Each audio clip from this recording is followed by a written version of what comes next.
Hi everyone. ఈరోజు life cycle of cycas గురించి తెలుసుకుందాం. ఈ సైకస్ అనేది కింగ్డమ్ ప్లాంట్కి చెందింది. సబ్ కింగ్డమ్ ఏంటంటే ఫెనరోగ్యామ్స్ అంటే ఫ్లవరింగ్ ప్లాంట్స్. డివిజన్ స్పెర్మటోఫైటాకి చెందుతుంది. ఈ స్పెర్మటోఫైటాలన్నిటికీ కూడా సీడ్స్ ఉంటాయి. సబ్ డివిజన్ జిమ్నోస్పెర్మ్కి చెందుతుంది. క్లాస్ సైకాప్సిడాకి చెందుతుంది. ఆర్డర్ సైకెడేల్స్, ఫ్యామిలీ సైకెడేసికి చెందుతుంది. ఇక్కడ ఈ సైకస్ ప్లాంట్ అనేది ఎలా ఉంటుంది అంటే ఈ సైకస్ ప్లాంట్ అనేది డిప్లాయిడ్గా ఉంటుంది. అంటే 2 sets ఆఫ్ క్రోమోజోమ్స్గా ఉంటుంది. ఇక్కడ డైషియస్గా ఉంటుంది. డైషియస్ అంటే యూనిసెక్షువల్స్. అంటే ఇక్కడ cycas plant male plants, female plants సపరేట్గా ఉంటాయి. అలాగే స్పోరోఫైట్స్ అంటే ఇవి డిప్లాయిడ్గా ఉంటాయి కాబట్టి వీటిని ఏమంటారంటే డిప్లాయిడ్ ప్లాంట్ బాడీని స్పోరోఫైట్ అంటారు. It is a long lived green tree like perennial plants. అంటే ఇవి చాలా ఎక్కువ కాలం బ్రతికి గ్రీన్గా ఉండి ఎక్కువ కాలం బ్రతికేటువంటి ట్రీస్ అనమాట అండి. It look like A palm with caudex habitat. ఇవి చూడటానికి పామ్ ట్రీస్ లాగా కనిపిస్తాయి, అంటే తాడి చెట్లులా కనిపిస్తాయి అన్నమాట. వీటిలో స్టెమ్స్ ఎలా ఉంటాయి ఒకసారి చూద్దాం. The stem is aerial, erect, unbranched trunk and covered by hard woody persistent bases. Stem అనేది భూమికి పైన పెరుగుతుంది, ఎరాక్ట్ నిలబడి ఉంటుంది, అన్బ్రాంచ్డ్ బ్రాంచెస్ లేకుండా ఉంటుంది, అండ్ ఇది హార్డ్ వుడ్డీ పెర్సిస్టెంట్ బేసెస్ తోటి అంటే లీఫ్ బేసెస్ తోటి ఈ స్టెమ్ అనేది కవర్ చేయబడుతుందండి. ఈ స్టెమ్ అనేది ఇంటర్నల్ స్ట్రక్చర్ దేంతో ఎగ్జాక్ట్గా ఉంటుందంటే డైకాట్ స్టెమ్ తోటి ఎగ్జాక్ట్గా ఉంటుంది. అంటే జిమ్నోస్పర్మ్స్ యొక్క సైకస్ యొక్క స్టెమ్ అనేది డైకాట్ స్టెమ్కి ఈక్వలెంట్గా ఉంటుందండి. ఇందులో లీవ్స్ ఎలా ఉంటాయంటే leaves are dimorphic, heterophyllous, having scaly leaves and unipinnately foliage leaves. ఇందులో 2 రకాల లీవ్స్ ఉంటాయండి కాబట్టి డైమార్ఫిక్. ఇవి 2 రూపాలను చూపిస్తూ ఉంటాయి. స్కేలీ లీవ్స్గా ఉంటాయి, అలాగే పిన్నేట్ వీనేషన్ చూపిస్తాయి. అంటే లీవ్స్ అనేవి ఫెదర్ షేప్లో ఉంటాయి అన్నమాట అండి, ఫెదర్ షేప్లో ఉంటాయి. నెక్స్ట్ ఇక్కడ పిక్చర్లో చూసినట్టు లీవ్స్కి ఒక చిన్న చివర కాయిలింగ్గా ఉంది చూడండి.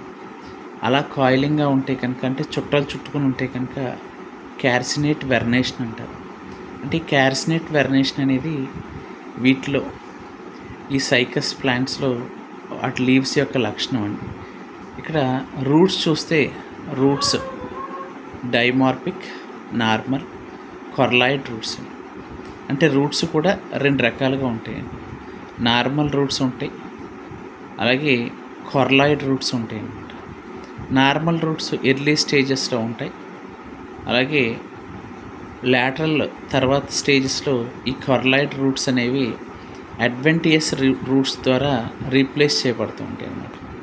ఈ ఇంటర్నల్ స్ట్రక్చర్ చూస్తే రూట్స్ యొక్క ఇంటర్నల్ స్ట్రక్చర్ చూసినప్పుడు డైకాట్స్ యొక్క రూట్స్ యొక్క ఇంటర్నల్ స్ట్రక్చర్గా ఉంటుంది.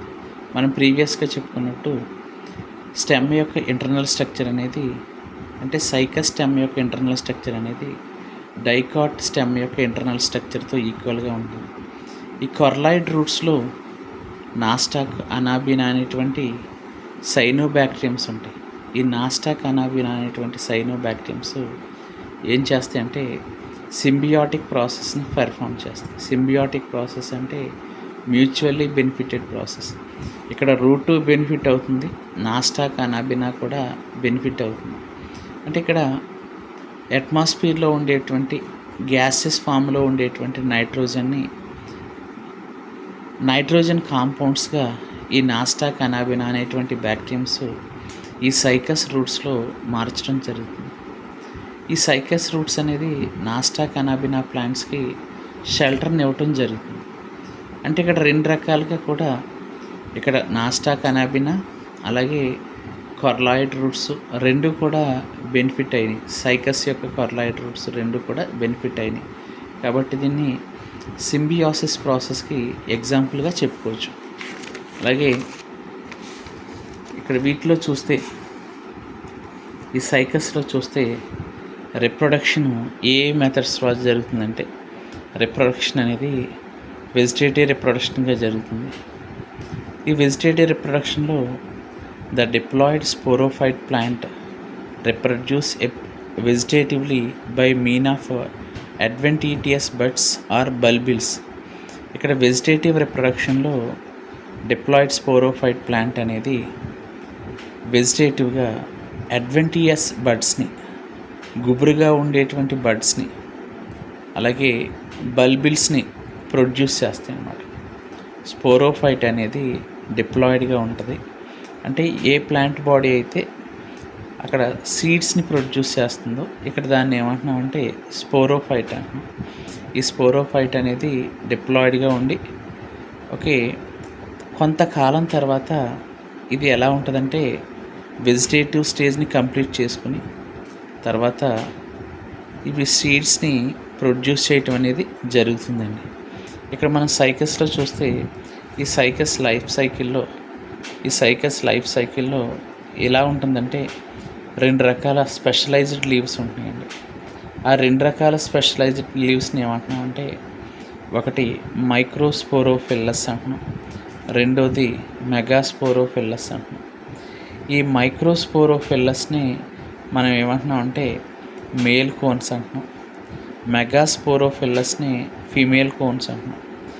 ఈ మైక్రోస్పోరోఫిల్లస్లో అంటే ఈ స్పెషల్ రిప్రొడక్టివ్ లీవ్స్లో మైక్రోస్పొరాంజియం ఉంటుంది.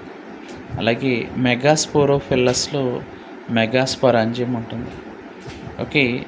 ఈ మెగాస్పొరాంజియంని మనం జిమ్నోస్పామ్స్ నుంచి మనం ఏమంటామంటే వవ్యూల్ అంటామండి. ఈ మైక్రోస్పొరాంజియం లోపల మైక్రోస్పోర్ మదర్ సెల్స్ ఉంటాయి. ఈ microspore mother cells meiotic division జరగటం వల్ల ఒక మైక్రోస్పోర్ మదర్ సెల్ నుంచి 4 హ్యాప్లాయిడ్ మైక్రోస్పోర్స్ అనేవి ప్రొడ్యూస్ అవుతాయి. ఇప్పుడు ఈ ఒక్కొక్క మైక్రోస్పోర్ కూడా ఎలా డెవలప్ అవుతుందంటే మేల్ గ్యామెటోఫైట్గా డెవలప్ అవుతుంది. ఈ మేల్ గ్యామెటోఫైట్లో ఇక్కడ మేల్ గ్యామెటోఫైట్ లోపల 2 మేల్ గ్యామెట్స్ ఉంటాయి. ఈ మేల్ గ్యామెట్స్ని సైకస్లో ఏమంటామంటే యాంథ్రోజాయిడ్స్ అంటాం. యాంథ్రోజాయిడ్స్ అని ఎందుకంటామంటే జనరల్గా మేల్ గ్యామెట్స్కి సీలియా అనేటువంటి స్ట్రక్చర్ ఉండి అది స్విమ్ అవటానికి ఉపయోగపడతాయి కనుక వాటిని యాంథ్రోజాయిడ్స్ అంటాం. మళ్ళీ ఇటు చూద్దాం. ఇక్కడ మెగాస్పొరాంజియంని మనం ఓవ్యూల్ అంటున్నాం. మెగాస్పొరాంజియం లోపల ఏముంటాయంటే మెగాస్పోర్ మదర్ సెల్స్ ఉంటాయి.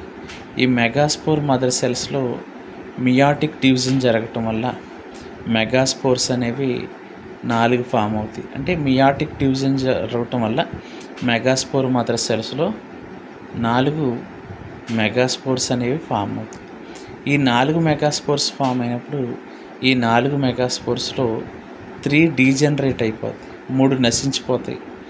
రిమైనింగ్ 1 ఎలా అవుతుందంటే ఫీమేల్ గ్యామెటోఫైట్ అవుతుంది.